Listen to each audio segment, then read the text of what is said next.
This was such a warm episode, it just made me feel happy.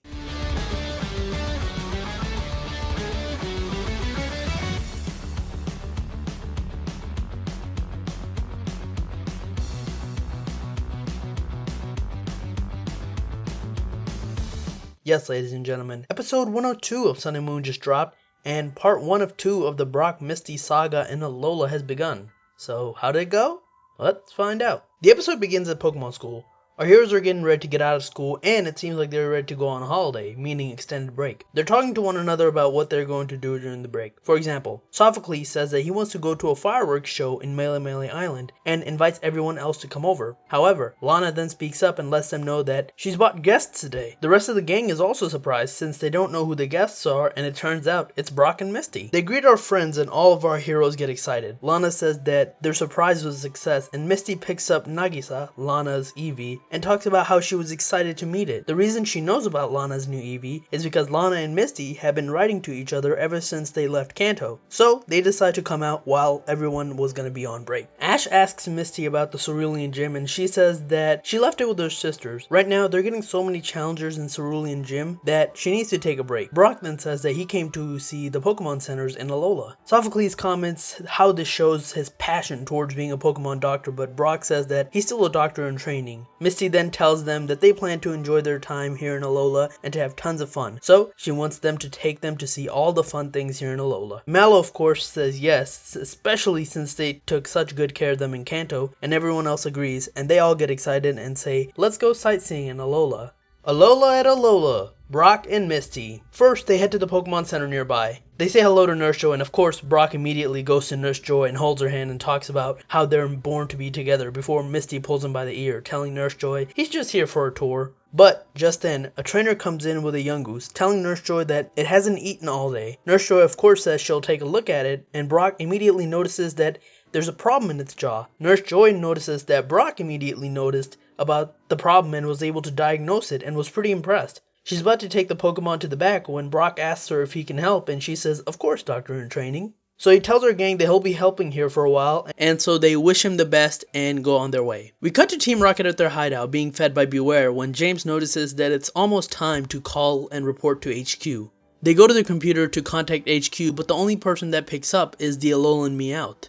Alolan Meowth tells him that everyone's busy and that they probably have done so little that he might as well take the reporting, and he turns his back on them and starts scratching his back. Meowth is upset, but James kinda agrees that they really haven't done much. Jessie says, remember, our donut sales have gone up for the month, and Meowth tries to relay that information, but the Alolan Meowth kinda just turns off their communication, and Meowth is furious that he got hung up on. But Jessie's happy that at least they don't have to deal with Matori. However, James is still pensive, and Jessie asks what's up. He says that he's starting to feel like HQ forgot about them. Jessie asks what he means, and James says that before long, they might be completely forgotten by HQ and just end up as being donut salesmen, and Jessie and James freak out at that prospect. Meowth says that then their only choice is to get some explosive results and show some smashing effort to the people in HQ. We cut back to our gang eating some Alolan pancakes at the restaurant, and Misty seems to love it. She also asks about the Alolan Raichu since she hasn't seen one before. We also see Nina and her husband since their episode a while back, and Misty compliments the jam, and Mallow says it comes from fresh Alolan fruit, which transitions over to them going to Anella's fruit place. They're looking at the fruits when Misty's Psyduck pops out of its Pokeball and starts eating a melon. Misty tries to stop it, but it swallows the melon anyways, and Misty profusely apologizes. But Elena just laughs it off and says it's alright, and hands them a plate full of fruits that they can all enjoy. We then cut over to the girl shopping. Misty's dazzled by the store having things like heart scale necklaces and pearl necklaces. She also sees like necklaces that look like Corsola, and she calls out her Corsola. However, when the Corsola looks at it, it gets terrified, probably because it's seen it in the wild when Marini eat Corsola. Man, that's really dark. So Lana jokingly tells Misty that the necklace is made out of real Corsola bits before saying, just kidding. The guys are outside when the girls are shopping when Ash sees some people mantine surfing and asks what that's about. Sophocles and Rotom tell him about mantine surfing and how it's another form of Poke Ride. The girls come out and they ask, can they mantine ride? And they all agree to go mantine surfing. Ash even suggests that they go to Treasure Island, which is the island where he met the Tapu Lele and the Wimpod a while back. So they all get excited and start leaving, and then we start seeing Team Rocket peek up from the deck where they're just at and scheming about getting the mantine that our heroes are going to use to get to Treasure Island, as well as Ash's Pikachu to boost their reputation. They decide decide they'll use their newest invention to do so as well. We cut to a montage of our heroes surfing. Everyone seems to be enjoying it, and Rotom tells our heroes that the best part of Mantine surfing are the jumps. Just then, the Mantine from the Where Are You Eevee shorts come up, and Lana's Eevee jumps on top of it and performs a jump in the water, which impresses everyone. Lana asks if the Mantine is Eevee's friends, where this is where we get the confirmation that it is the same Mantine, and the others decide they want to do the same. So everyone's heading towards the wave, and Kiawe does a Huntail Spiral with Marowak on its board. Lana does Primarina Twist with both Eevee and Popplio. Misty challenges Ash, and Misty does a Starmie 720 while Ash does a Magikarp Splash. Also, I don't want to, come off as mean because, this moment is really nice, but since they just learned about, Mantine surf jumps, the fact that they're able to name all these actual Mantine surf moves, I don't know if I'm supposed to be impressed or,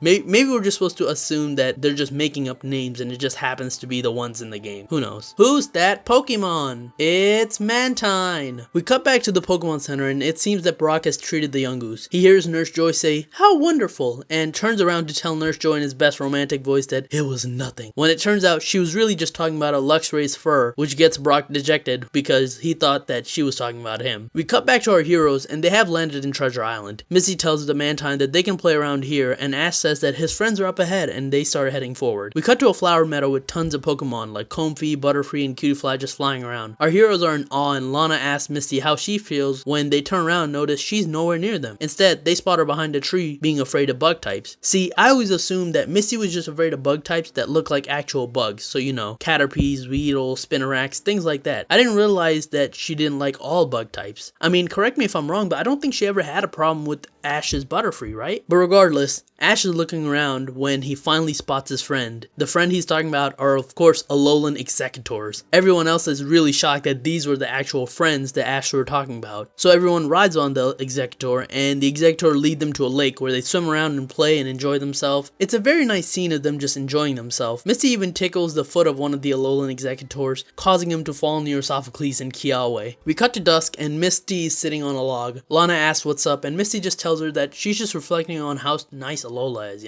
She gets up and is ready to head back when all of a sudden they hear an explosion and see smoke. So our heroes start heading towards it. Turns out Team Rocket have stolen all the Mantine. Of course, when Ash asks, "What are they doing?" they go into their, motto. So then they net the Mantine into the robot and say that Pikachu's next. Ash says as if, and has Pikachu use Thunderbolt on the mech, which is a massive Meowth mech by the way, but it doesn't seem to affect it. Kiawe even has Marowak use Bone Meringue, but again, that doesn't affect it either. Team Rocket say that this Meowth Robo Giga MK03 is much better than all their other robots, and that it's been developed by looking at all of their past failures and creating the maximum defense on this robot. They tell our heroes that they should just surrender. Eevee then tries to use Double Edge on the robot, but it's sent back and caught by Lana, who tells it that it did its best. Ash says that they'll try as well, so Misty sends out her Gyarados, and the original song, the opening from season 1 of the anime, plays while everyone else gets ready to attack. So the Gyarados wraps around the robot, preventing it from moving, and then Ash uses the Iron Tail, and Lana uses Aqua Jet and Double Edge on the robot to create dents on where the Pokemon are stored. Team Rocket counter with a Rocket Punch from their mech, which is countered by our heroes by Marowak's Iron Head and a Trope Kick by Serena, and then they continue to barrage the door until it breaks and it frees the Mantine. The robot is then able to finally throw the Gyarados off, and they ask our heroes how can they do that, which causes Misty to get very upset at them and ask them how dare they try to ruin her hard-earned vacation, and Mega Evolve the Gyarados, which terrifies Team Rocket. Then they're hit by a combo of Gigavolt Havoc, Inferno Overdrive, and Hydro Vortex by Ash, Kiawe, and Lana, as well as a Hydro Pump by Mega Gyarados to send them flying and blasting off, which is a rare sight in Alola. They even say that they'll be back soon, so I assume next episode, Steelix will be able to do the similar thing. We then abruptly cut to the end of the day as Ash and Misty are walking to the beach towards Kukui's house when they spot Brock outside. He's cooking some things and has some tents set up, and Ash asks him why they has his tent set up, and Brock says that since they're all here together, they just need to do this like old times. And they all agree. They get ready to eat when Psyduck comes out of Misty's Pokeball and head towards the food, and that's the end of the episode. The after credit scene is a very wholesome scene where Ash falls asleep asleep in the middle of watching the ocean with Misty and Brock, who comment on his childlike self, and we essentially see Ash's surrogate parents in Kukui and Burnett looking down at them smiling. I really liked this episode. Like I said in the intro, the episode made me feel warm. It's a very happy episode. It's just our heroes going around doing things they enjoy, and it really gives you a sense of their friendship and bond. Again, not every episode needs to be like this, but when we do get episodes like this, I really enjoy it. The next episode preview looks like it's focused on Brock, since this episode was focused on Misty, and it looks like it'll take place in Akala Island. It also looks like Brock might get a Z-ring, or at least something similar, because we can see him performing a Z move in the preview. We're also going to have to wait 2 weeks for this episode, since next week is a recap episode. I probably won't be reviewing that. Maybe if there's something new, but I highly doubt it. But with that being said, what a great episode to end 2018 on. But anyways, that's it for my Sun and Moon review, episode 102. Thank you so much for watching. If you like this video, like, share, and subscribe. You can follow me on Twitter at TheRealPDGaming, and